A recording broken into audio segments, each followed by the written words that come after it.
E aí, galera, tudo bem? Quando a gente vai realizar um monitoramento ambiental, normalmente nós precisamos coletar amostras que são levadas ao laboratório para que sejam realizadas análises. Será que nós podemos coletar amostras de qualquer tipo para qualquer grupo de contaminante, qualquer que seja o objetivo do monitoramento ambiental? Assista o vídeo e descubra. Meu nome é Ítalo Braga, sou professor da Unifesp vinculado ao Instituto do Mar e esse é um canal de Química Ambiental.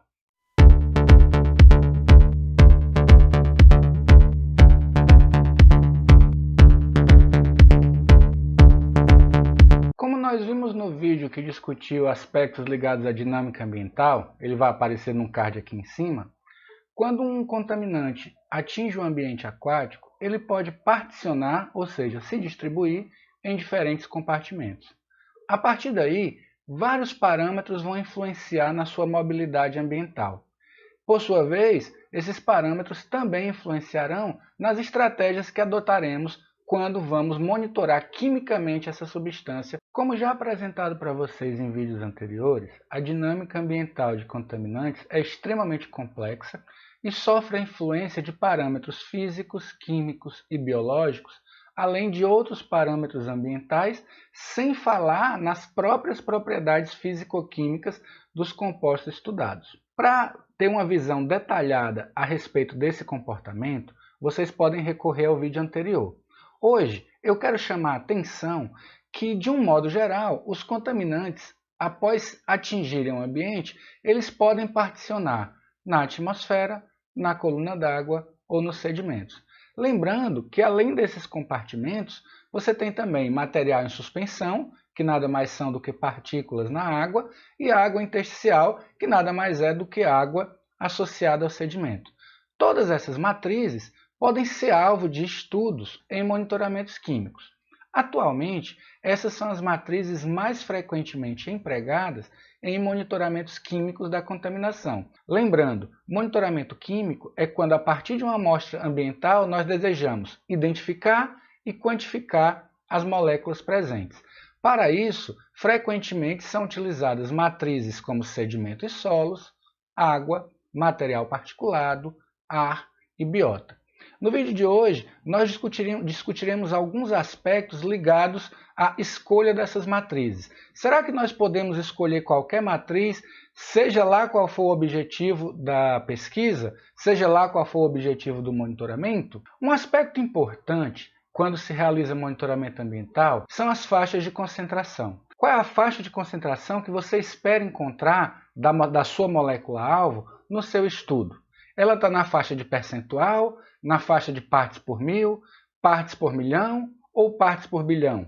Ou será que é ainda menos, como alguns casos de algumas moléculas podem estar presentes em matrizes ambientais até na faixa das partes por trilhão? Essa informação ela vai ser importante na medida em que todos os utensílios de limpeza, ferramentas de coleta, elas vão diferir a depender da faixa de trabalho. Assim como também o instrumental que vai ser utilizado para fazer as análises. Ora, se você está trabalhando em faixas de concentração mais altas, como percentual e parte por mil, um resíduo em um frasco de coleta de amostra provavelmente não vai interferir na sua análise. Por outro lado, se você trabalha nas faixas das partes por milhão ou partes por bilhão, você vai ter que ter um extremo cuidado até nos procedimentos de descontaminação, tanto dos utensílios utilizados para coletar as amostras, como naqueles utensílios utilizados para armazenar a amostra. A bem da verdade, você vai ter que ter um extremo cuidado em todas as etapas para evitar processos como a contaminação cruzada. Isso é muito importante para que você possa garantir que a identificação e a quantificação das moléculas seja referente de forma específica ao que você coletou no ambiente, e não um artefato inserido a partir de contaminação em instrumentos, vidraria, equipamentos de coleta. O público leigo em geral sempre se preocupa muito com a água, o que é natural, na medida em que nós dependemos da água para viver. A água é uma commodity importante nas nossas vidas e sempre há uma preocupação de ingerir água contaminada. No entanto, para monitoramentos ambientais, a água nem sempre é a melhor opção. Primeiro, porque os níveis de contaminantes encontrados em amostras de águas naturais podem variar substancialmente em função do pH, da disponibilidade de luz e da salinidade. Vou dar um exemplo. Em amostras de águas rasas, onde você tem insolação direta, muitas moléculas vão sofrer fotodegradação, de modo que ao coletar uma amostra de água num local altamente iluminado, altamente ensolarado, provavelmente você vai encontrar concentrações mais baixas que não refletem diretamente os aportes que ocorrem nesse ambiente. Além disso, pH e salinidade podem contribuir substancialmente para a especiação, ou seja, para a mudança entre espécies químicas, e muitas vezes o alvo do seu estudo pode não ser encontrado nessa matriz. Um outro aspecto é que as amostras de água sofrem flutuações muito rápidas nas concentrações. Você pode mesmo fazer uma coleta agora de uma amostra de água, aferir a quantidade de contaminantes e recoletar essa amostra 20 minutos depois, e os valores podem dar diferente na ordem de 10, 100 até 1000 vezes. Isso porque os fluxos estuarinos, as chuvas, a hidrodinâmica local vai exercer uma influência muito forte sobre as concentrações de contaminantes em amostras de água. Isso significa que as amostras de água não são adequadas para monitoramento ambiental? De forma nenhuma, porque veja bem, muitos dos contaminantes hidrofóbicos, logo que eles são lançados na coluna d'água, eles tendem a particionar no material em suspensão e decantar para o sedimento. Então, se você encontra, ainda que traços dessa contaminação na amostra de água, isso provavelmente é um indicativo de que houve lançamento recente daquela contaminação. Portanto, a amostra de água ela pode servir como um excelente indicador de aportes recentes da contaminação. Além disso, do ponto de vista da química analítica, costumam ser mais simples. No entanto, não perder de vista que apresentam respostas altamente variáveis. Monitoramentos ambientais para diagnosticar um determinado corpo d'água, baseado nesse tipo de amostra, devem ser feitas com base em grades amostrais muito amplas e com muitas repetições, o que acaba elevando um pouco o custo de monitoramentos baseados nesse tipo de matriz. No que diz respeito aos procedimentos de coleta para a amostra de água, existem os mais variados. Nesse vídeo, eu coloco um dispositivo chamado Roseta, que é composto por várias garrafas que são fixadas abertas. Trata-se de um dispositivo grande, normalmente operado por guincho em navio, e que é capaz de coletar amostras em diferentes profundidades. Normalmente, a Roseta ela encontra-se acoplada a um equipamento chamado CTD, que permite medir outros parâmetros da água, normalmente condutividade, temperatura e densidade, na medida em que o dispositivo vai afundando. E também ela é dotada de um cabo eletromecânico que permite acionar o fechamento da garrafa em diferentes profundidades. O resultado é que você pode obter águas da superfície, do meio e do fundo, à profundidade que você deseja, para fazer seus estudos. As amostras de águas coletadas por esses equipamentos normalmente são empregadas em estudos oceanográficos, mas também podem ser empregadas em estudos da contaminação.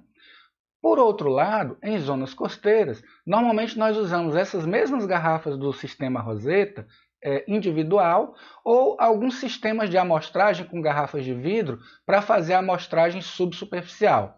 Isso mesmo, subsuperficial. Normalmente, para monitoramentos ambientais, coleta-se amostras a partir de alguns centímetros abaixo da interface entre a água e a atmosfera. Isso para evitar alguns tipos de interferência que eu posso detalhar posteriormente. Mesmo antes da coleta da amostra de água, é importante ter em mente que fração da água você deseja analisar.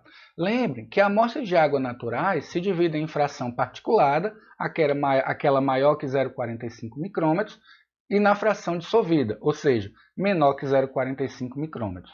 Frequentemente, pesquisadores e engenheiros ambientais realizam filtrações dessas amostras de água visando separar a fase dissolvida da fase particulada. O procedimento é feito a vácuo e é relativamente simples, onde um filtro exatamente com esse tamanho de poro é colocado e permite que a água que passa pelo sistema retenha apenas o que nós conhecemos arbitrariamente como fração particulada. Isso te permite separar uma amostra de água em duas, a depender dos objetivos do estudo. Professor, e se eu resolver analisar a amostra de água sem realizar a filtração? Bom, se você fizer isso, você vai estar analisando a fração total. No entanto, a sua amostra vai ter interferentes, que são esses materiais particulados. Nesse caso, normalmente a amostra é acidificada para provocar desorção, tudo para a fração dissolvida, para que assim possa ser analisado todos os componentes nessa fração. Diferente das amostras de água, as amostras de sedimentos são capazes de integrar no tempo a contaminação. Isso porque, na medida em que o contaminante vai sendo lançado na coluna d'água, ele adsorve o material em suspensão e lentamente vai se depositando nas camadas da superfície do sedimento. Então, o sedimento superficial acaba sendo uma matriz de escolha bastante universalizada, visto que ele é capaz de integrar no tempo os inputs, os aportes da contaminação em um determinado local. No entanto, a capacidade de reter esses contaminantes difere de acordo com as características do sedimento. Em geral, o teor de carbono orgânico total, representado aqui pela sigla COT, e a granulometria, ou seja, o tamanho dos grãos do sedimento, vão ter influência importante na capacidade desse sedimento de reter, de acumular essa contaminação. Por esse motivo, muito frequentemente, quando se analisa a amostra de sedimento, esses parâmetros, carbono orgânico total e granulometria, precisam ser paralelamente obtidos, para que aí os dados possam ser olhados à luz desses resultados. Um outro aspecto importante é que a análise de sedimentos requer uma escolha criteriosa do local. Observe a foto desse manguezal, um local que está sujeito à variação de maré. Esta primeira seta vermelha é uma área em que algumas horas antes estava submersa. Note que ao ser exposto ao ar, o sedimento vai sofrer influência de níveis de oxigênio que normalmente não estão presentes em condições submersas. Então, se você coleta amostras que recebem ao longo do dia, devido à oscilação de maré, influência do ar atmosférico, junto com amostras que estão permanentemente submersas, isso pode introduzir um viés, um erro interpretativo nos seus resultados. Então, os locais de amostragem para sedimentos superficiais devem ser rigorosamente escolhidos. Um outro ponto a ser considerado é que os sedimentos são uma matriz muito complexa. Por quê? Porque existe uma infinidade de moléculas ali e que, a depender da técnica analítica que você vai empregar para analisar, isso pode afetar a sua performance na determinação, na identificação e na quantificação dos contaminantes. Por outro lado, os sedimentos apresentam respostas muito pouco variáveis ao longo do tempo. Ou seja, se eu coletar 2 amostras de sedimento em intervalos de tempo de horas, provavelmente os níveis de contaminação não vão diferir, como acontecia com a água. Exatamente por isso, os sedimentos estão entre as matrizes ambientais de preferência para estudos da contaminação ambiental. Existem variadas formas de coletar amostras de sedimento. Aqui eu mostro um procedimento, eu acelerei um pouco o vídeo para não ficar chato, que usa uma draga do tipo Ponar, mas existem diversas variedades de dragas, das mais variadas formas, para atender aos diferentes objetivos. Essa draga é descida de uma embarcação ou de um pier, e ao atingir o fundo, como vocês veem agora, ela morde uma amostra de sedimento, permitindo que ele seja trazido para a superfície. E aí, ao ser trazido para a superfície, essa amostra, sem grandes perturbações, pode ser coletada para análise posterior. Como eu falei, essa é a draga do tipo Ponar, mas dragas semelhantes como Van Veen, Ekman, também podem ser utilizadas para esse tipo de procedimento. Além das dragas, os sistemas do tipo multicore, vocês estão vendo ele descendo em direção ao fundo, eles são formados por uma variedade de tubos e conseguem coletar uma grande quantidade de réplicas de uma amostra de sedimento de forma simultânea. Esse equipamento, embora seja mais caro, ele consegue obter amostras com menor grau de perturbação e em uma condição mais adequada para fazer estudos ambientais. Além das dragas e dos sistemas do tipo core, existe uma grande variedade de equipamentos capazes de coletar esse tipo de amostra. Finalmente, as amostras de biota, elas nos fornecem informações muito interessantes sobre a contaminação. Porque, veja bem, o motivo primordial de realizar um monitoramento ambiental é entender se a contaminação está afetando os organismos vivos.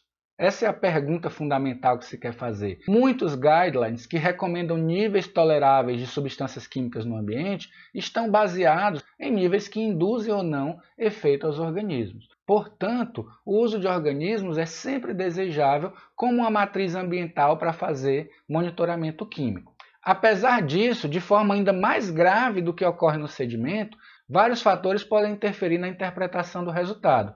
Entre eles, mas não exclusivamente, idade, tamanho, sexo, condição nutricional e teor de lipídios.